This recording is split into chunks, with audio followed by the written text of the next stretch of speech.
Here in the School of Pharmacy, we strive to train pharmacists and scientists who have a positive impact on our citizens in the healthcare system. We want to show the impact of our profession, so for our annual report this year, we are literally illustrating.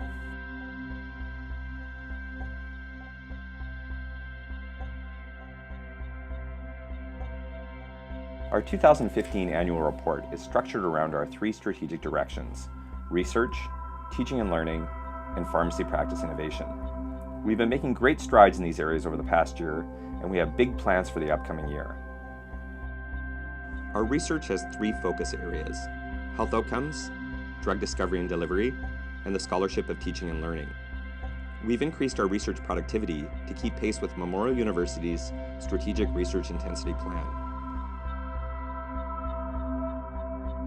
John Weber will receive $120,000 over 5 years from the Natural Sciences and Engineering Research Council of Canada for a discovery grant to conduct a detailed chemical analysis of various species of local berries and to test the potential neuroprotective effects of specific compounds.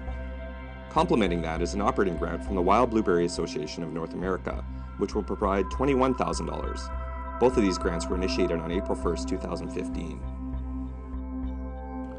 We are currently recruiting for a Tier 2 Canada Research Chair in Healthcare Sustainability and Policy Evaluation.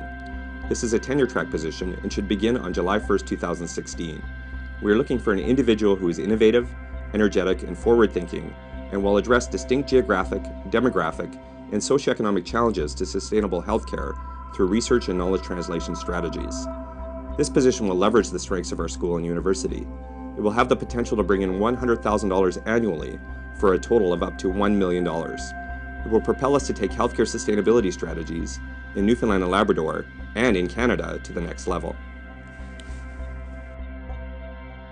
We will soon begin recruitment for a chair in marine drug discovery. This person will examine natural sources of pharmaceuticals and nutraceuticals in the cold water environment that exists off the coast of Newfoundland and Labrador. Memorial University already has world-class, unparalleled cold ocean facilities within the Ocean Sciences Center. Together, we have the ability to make major discoveries that will have oceanic impacts on our province's health. Dr. Leslie Phillips and a team of researchers from the School of Pharmacy and Faculty of Medicine have received $55,000 from Memorial University's Teaching and Learning Framework Fund to develop an interprofessional student-run smoking cessation program. This will allow our students and psychiatry residents to be part of an innovative, experiential learning opportunity that will enhance their professional competencies to provide a service to community members.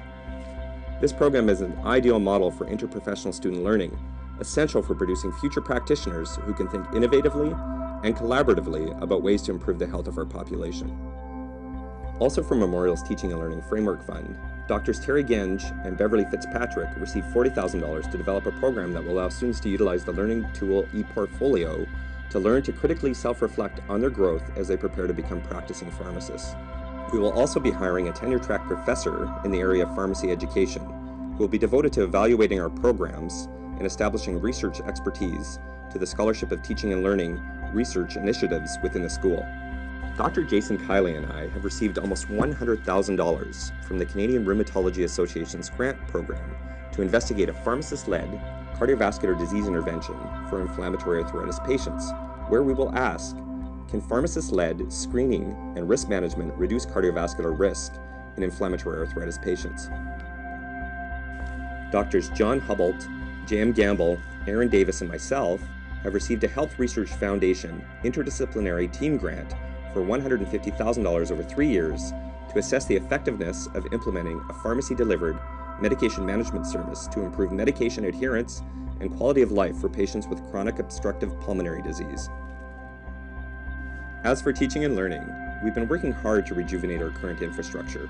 We have acquired space in the Health Sciences Center from the Faculty of Medicine, which we've transformed into 12 offices and 3 seminar rooms, with a significant portion being dedicated to faculty, research assistants, and graduate students who are working on health outcomes research. We have also increased social space for our undergraduate students, whom we want to be inspired by their surroundings. They deserve spaces with 21st century learning technologies, places to study and connect, recharge, and reflect. This means we're continuing to work towards refurbished lecture theaters, informal learning and gathering spaces, and in general, space that makes our students feel at home. Perhaps our largest focus in teaching and learning is the development of our Entry to Practice Doctor of Pharmacy, or PharmD program. We're still on track for a 2017 start date, and we're happy to report that the program was approved by Memorial University's Senate Committee for Undergraduate Studies on October 8th. A stakeholder advisory committee has provided valuable input into the structure and content of the new program. This new program will have increased experiential learning and practice experiences, and also increased focus on skills such as clinical practice, critical thinking, decision-making, collaborative interprofessional experiences, communication, and leadership. Our students will continue to graduate fully practice-ready, and we're making sure that our program grows along with the pharmacy profession. Our graduates will be fully equipped to provide services like immunizations, medication management, prescribing for minor ailments, health promotion, and offer an expanded scope of pharmacy practice. We'll also be offering a PharmD bridging program for practicing pharmacists. While we're still in the early stages, we have recently hired a program director whose role is dedicated to the program's development.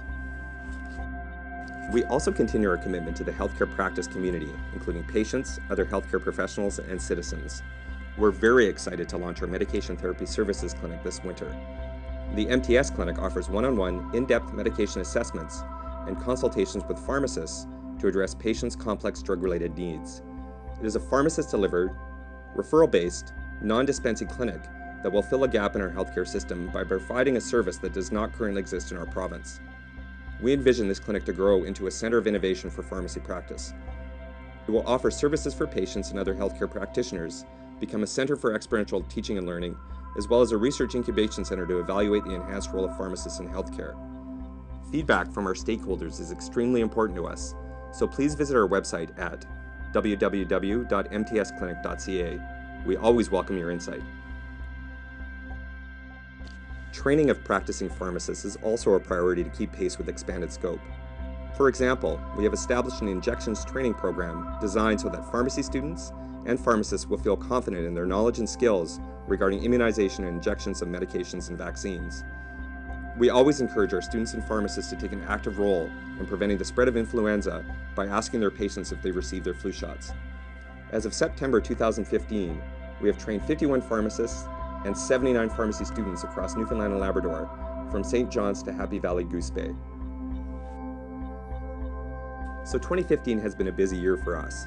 Our goal in all research, teaching and learning, and practice innovation is to provide our students and future pharmacists and healthcare practitioners with the best possible learning experiences, and to enrich our patients' lives. Thank you for watching.